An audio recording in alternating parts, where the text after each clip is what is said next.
He circled several job ads in the newspaper. He had to find a job before dark today. Following the morning flow of people going to work, he stepped into an office building for an interview. It was noon when he came out. All the recruitment companies he circled in the newspaper were crossed out. He did not give up and went to the Employment Service Center to ask the specialist to find him a job. But the specialist was packing Christmas gifts and preparing for the holiday, so he had no intention of working and advised him to come back after the holiday. But he insisted on finding a job today. He was over 40 and was laid off by the company. I'll take anything. The specialist had no choice but to think of a job that would both demote him and reduce his salary. It's all right. It's really a step down. Cut in salary of almost $5,000 per year. I'm sure you'll be much happier if you wait until after the first. Okay, do me a favor. Call up Norman Craig and come make an appointment for me today at 4 o'clock. It's the Friday before Christmas. Yeah, I know that, but it's still a work day. Please. Nobody's gonna want to...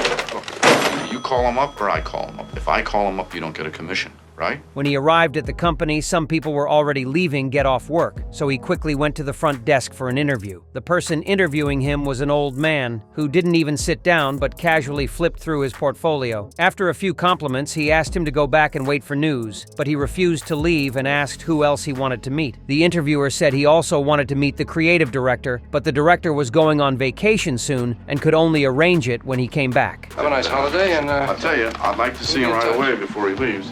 well, Mr. Kramer, I want don't... this position very much. Wait here. There was a Christmas party outside, and no one was working at all. Kramer held a thick portfolio and waited for a long time before the interviewer finally persuaded the creative director to come in. All right, you got 10 minutes. 10 minutes passed. The director looked satisfied, but he still had questions. Mr. Kramer, do you mind if I ask you why you're interested in a position for which you're clearly overqualified? I need the job. Let me think about it. I'll let Jack know when you get in touch.